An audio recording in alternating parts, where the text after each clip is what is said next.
Picture this. A small village, somewhere north of the Alps.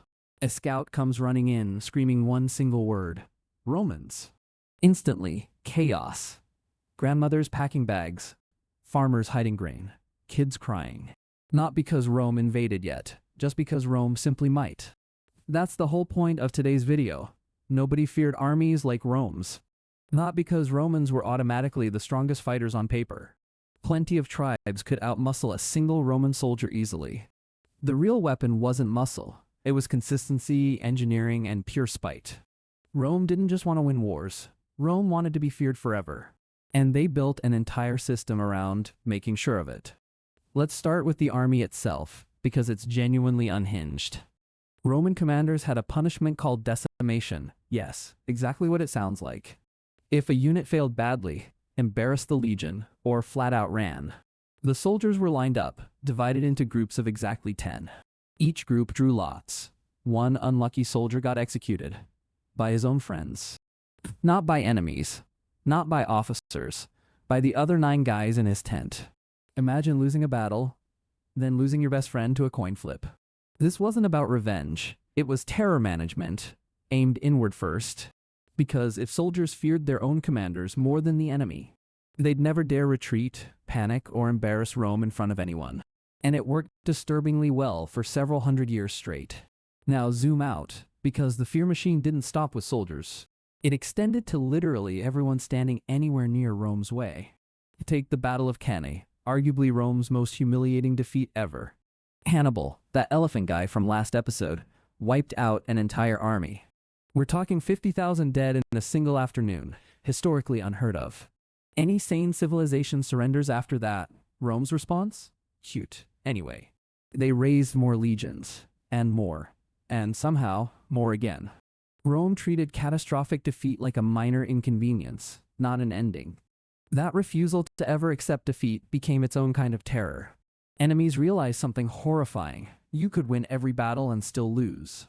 Rome simply didn't stop. Rome couldn't be bargained with or worn down. Sound familiar? Yeah, basically the Terminator, except with sandals and taxes. Then there's the engineering side, which deserves its own nightmare category, honestly. Roman siege warfare wasn't just effective. It was borderline theatrical cruelty. Look at the siege of Alesia against Vercingetorix and the Gallic tribes. Caesar didn't just besiege the city, he built 2 entire walls. One facing inward, trapping the defenders.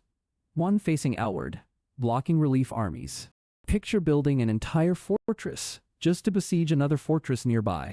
That's not military strategy anymore, that's a flex with extra steps. The Gauls inside reportedly starved, some resorting to unthinkable desperation, historians claim. And still, Rome waited patiently outside, completely unbothered by the horror. Word of that spreads fast, across every tribe within 1,000 miles. You didn't need Twitter in 43 BC. Fear traveled fine on horseback. Then there's Masada, decades later, against Jewish rebels in Judea. A small fortress, perched on a cliff, seemingly impossible to reach. Rome's answer? Build an entire ramp, a literal mountain, by hand. Thousands of soldiers hauling dirt and stone just to reach one cliff. The defenders reportedly chose death over capture once that ramp finished. Not because Rome forced them directly, but because everyone knew what capture meant. That's the real weapon here, not the ramp, the reputation preceding it. Enemies started surrendering to Rome purely to avoid becoming the next example. Speaking of examples, let's talk Carthage, because Rome really outdid itself there. After 3 wars, Rome finally had Carthage cornered, beaten, practically harmless.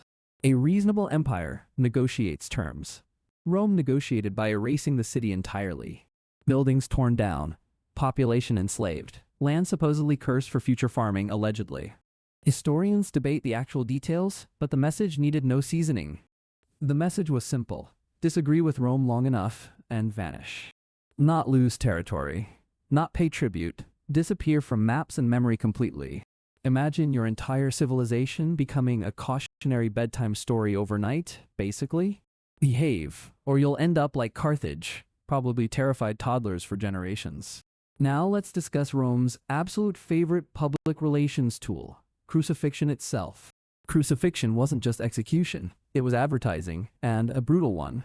Victims were displayed publicly, often along major roads for maximum visibility. After crushing Spartacus's slave rebellion, Rome crucified thousands of survivors along one road. Crosses lined the Appian Way, stretching for well over 100 miles. Anyone traveling that road understood exactly what rebellion against Rome guaranteed. This wasn't justice. This was Rome turning a highway into a billboard. No pamphlets needed when your own infrastructure doubles as propaganda material. Rome also loved another tool, taking hostages from conquered royal families.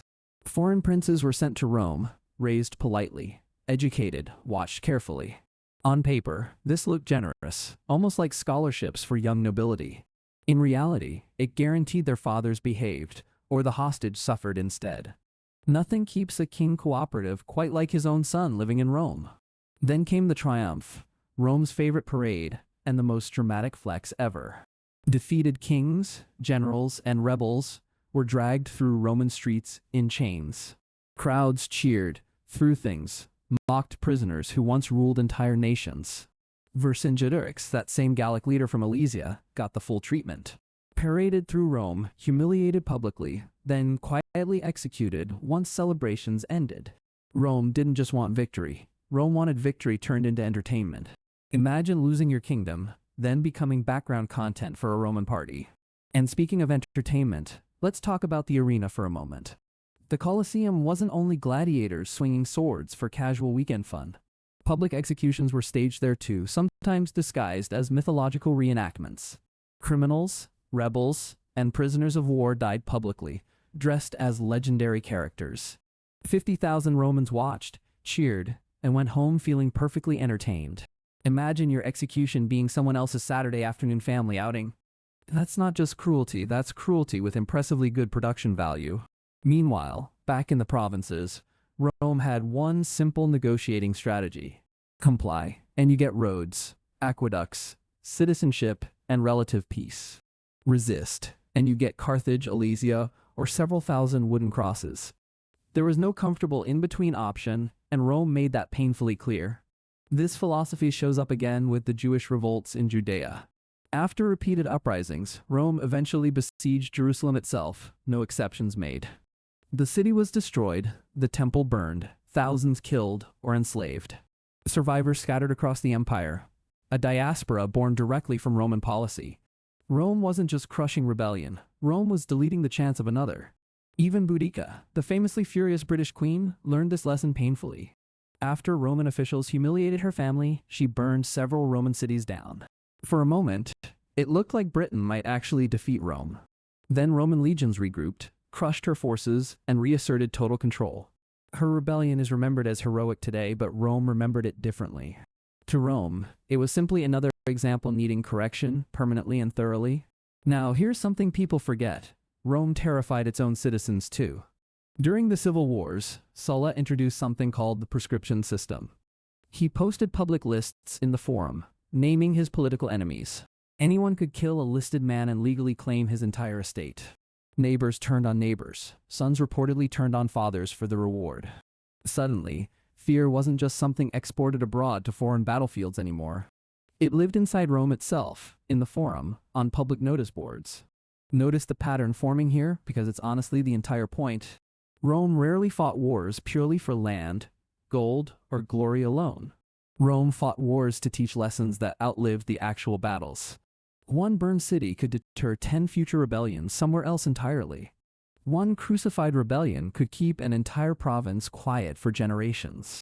This is basically ancient deterrence theory, minus the diplomacy and paperwork. Modern superpowers still argue over nuclear deterrence, mutually assured destruction, all that. Rome figured out a bloodier, far more theatrical version 2 millennia earlier. No treaties required, just one horrifying example, and let rumors spread naturally. And rumors did spread, because Rome controlled roads, trade routes, travelers. Every merchant, soldier, or traveler became an unpaid spokesperson for Roman brutality. You didn't need Roman soldiers physically present to enforce Roman fear. The story alone did the enforcing decades after the actual event happened. This is honestly genius, in the most horrifying possible way imaginable.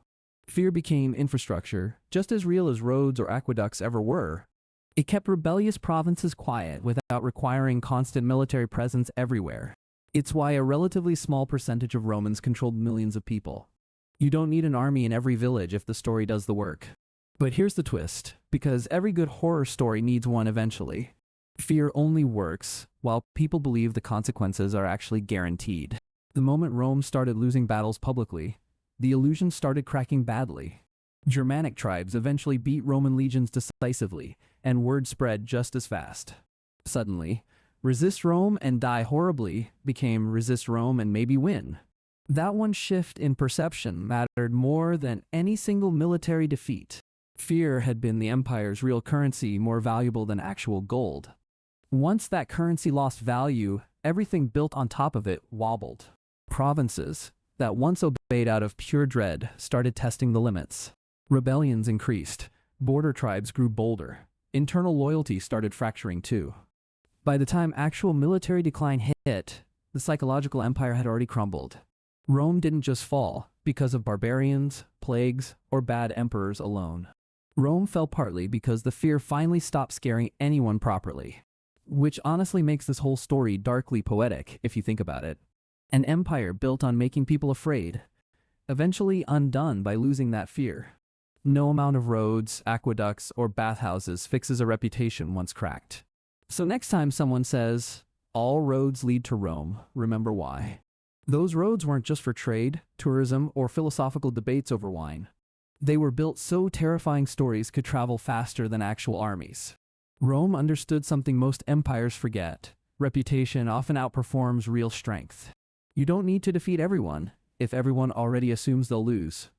That illusion held an entire ancient world together for centuries at a time. And when the illusion finally broke, so did practically everything else attached. Anyway, that's why absolutely everyone eventually feared ancient Rome completely. Not because every soldier was invincible or every general was brilliant. Because Rome mastered something scarier than swords, the art of the warning. If you enjoyed this deep dive into ancient psychological warfare, subscribe now. Become a member, ring the bell, and I'll see you next time.